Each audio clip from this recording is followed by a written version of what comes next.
बोलना ज़रूरी है। मैं एक बार फिर खुशामदीद। डॉक्टर बायजीद हैं बलूचिस्तान के इलाके जोब से। जी डॉक्टर साहब, क्या कहना चाह रहे हैं आप? वालेकुम सर। वालेकुम सलाम। मैं आप दोनों को सलाम पेश करता हूं सर।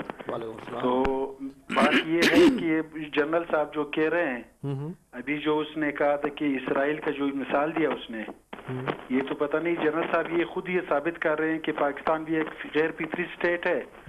उसको आपने फॉरवर्ड पॉलिसी की बुनियाद में आपने अफगानिस्तान की तरफ ले जाना है। अच्छा, ये तो साबित ये कर रहा है।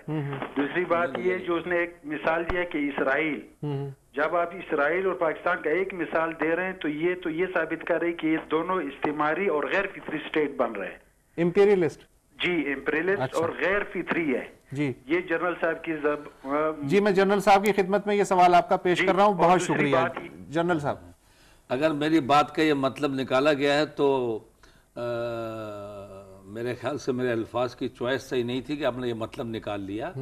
पाकिस्तान के कोई इस्तेमारी अज़ाम नहीं है। पाकिस्तान कहता है कि हम किसी की टेरिटरी लेना नहीं चाहते, ना अफगानिस्तान की ना हिंदुस्तान की। हाँ, कश्मीर जो है वो एक अनफिनिश एजेंडा 47 का है, उसके लिए हम कुर्बानी देने को हमेशा तैयार रहते हैं। लेकिन इसके अलावा हम नहीं चाहते कि हम किसी मुल्क पे कब्जा करें या कहीं जाएं, लेकिन अपने टेरिटरी को महफूज जरूर रखना चाहते हैं। हम तो उसकी बात कर रहे हैं।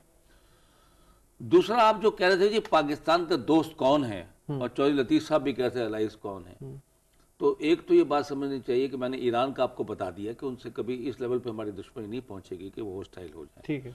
अफगानिस्तान का जहां तक ताल्लुक है, इसे लैंडलॉक्ड कंट्री। लेकिन क्या आप समझते हैं कि ईरान अगर इस दफा इंडिया से जंग होती है तो वो आपके तैयारे रख लेगा?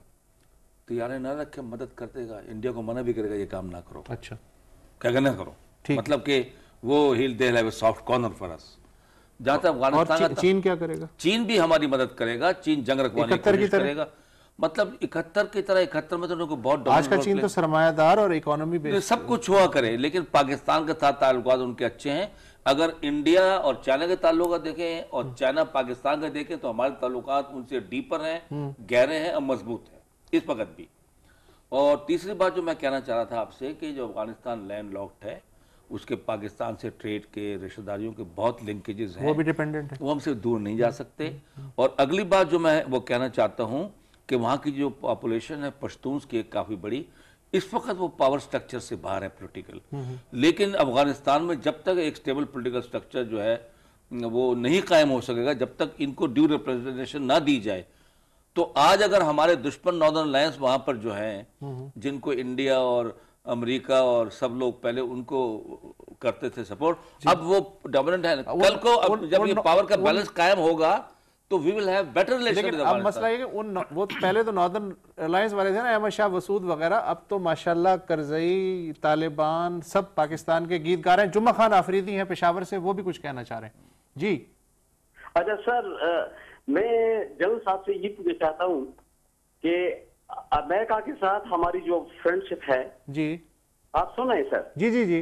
अमेरिका के साथ जो हमारी फ्रेंडशिप है और काफी अरसे से है, since the independence of Pakistan, हमने उसको एक टेस्टेड क्या नाम है, वो हमारा यार रहा है। लेकिन जब भी मौका मिला उसने हमारे पहलू में चुरा घोंपा है जी, जी, जी। और इसके बावजूद भी हम उसके गुण गा रहे हैं और उसकी पॉलिसियों को हम इख्तियार किए हुए हैं जी। तो क्या ये कुल्ला तजाद नहीं है? जी बहुत शुक्रिया आपकी कॉल का। और मैं ये वजाहत कर दूं कि बदकिस्मती ये है कि हमारे यहाँ दोस्ती यारी जो एक आदमी से दूसरे आदमी की होती है या एक आदमी से 4 लोगों की होती है, हम समझते हैं कि जैसे इंसानों के दरमियान यारी होती है वैसे मुल्कों के दरमियान भी यारी होती है। ऐसा नहीं है। इंसानी यारी एक अलग चीज़ है। मुल्कों की यारी हमेशा मफादात पे मुश्तमिल होती है और वो वक्त के साथ साथ बदलती रहती है। कभी दुश्मनी हो जाती है, कभी दोस्ती हो जाती है और कभी गैर जानिबदारी हो जाती है। तो बराए करम इस सिंड्रोम से निकलें कि जी हमारा यार है, जैसे अब्दुल गफूर मोहम्मद अजहर का यार है, उसी तरह आप समझते हैं कि चीन पाकिस्तान का यार है। ऐसा नहीं है। दोनों अलग अलग ममलिकत हैं, उनके अपने अपने एजेंडे होते हैं, मफादात होते हैं, उसके तहत साथ होती हैं। जी जनरल साहब, स्ट्रेटेजिक डेप्थ या अस्करी गहराई इसलिए हासिल की जाती है इन थ्योरी, जो उसकी डेफिनेशन है कि अपने जो वॉर हो, अपने अहम तरीन असासे उनको आप तेज़ी से पीछे ले जा सकें और ख़ुद को आप जवाबी अटैक के लिए तैयार कर सकें, ख़ुद को खड़ा कर सकें। क्या पाकिस्तान के पास, सोवियत यूनियन के पास तो इतनी सलाहियत थी कि वो सेकेंड वर्ल्ड वॉर में यूराल के पीछे अपने सारे ले गया असासे। क्या पाकिस्तान के पास इतनी सलाहियत है कि फ़र्ज़ करें उसे स्ट्रेटेजिक डेप्थ कोई आपका हमसाया दे भी देता है तो आप अपने असासे तेज़ी से वहाँ ले जा सकें और फिर ला सकें? मतलब मैं एक थ्योरी की बात कर रहा हूँ। देखिए जी, बात यह है कि हम कहते हैं मुल्ला उमर अफगानिस्तान में है, वहाँ से रेजिस्टेंस गाइड कर रहा है। दूसरी बात जो हम कहना चाहते हैं कि अव्वल तो हम ऐसी पोजीशन फिलहाल नहीं देख रहे। I can not say about 10-15 years from now क्या हालात होंगे कि Hindustan can not overrun Pakistan. ठीक है, ये होगा और ये मेरा ख्याल है उसके मफाद में, अपने मफाद में भी नहीं, उसके नहीं है। दूसरी बात यह कि जरूरी नहीं है कि हम दूसरे मुल्क में जाके कोई अपने एसेट लेकर जाएं। यहाँ पर सब तरफ हमारे एसेट हैं, यहाँ पर हमारे लोगों के पास गुरिल्ला वॉरफेयर का तरीका है।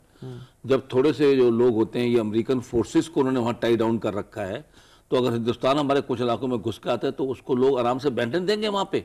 उनको जरूरत ही नहीं कि अफगानिस्तान पसपा होकर जाएं और वहाँ ताकत इकट्ठी करें। सेकेंड वर्ल्ड वॉर के ज़माने में इन चीज़ों के लिए टाइम होता था कि वो ये काम करते थे। जंगें 5-5 साल चलती थी, आजकल तो 10 दिन में जब जंग चलती है पूरी दुनिया कोशिश करती है जंग को रुकवा दिया जाए। वो सब इफेक्ट होते हैं, सब शिपिंग, ट्रेड, हर चीज़ रुक जाती है।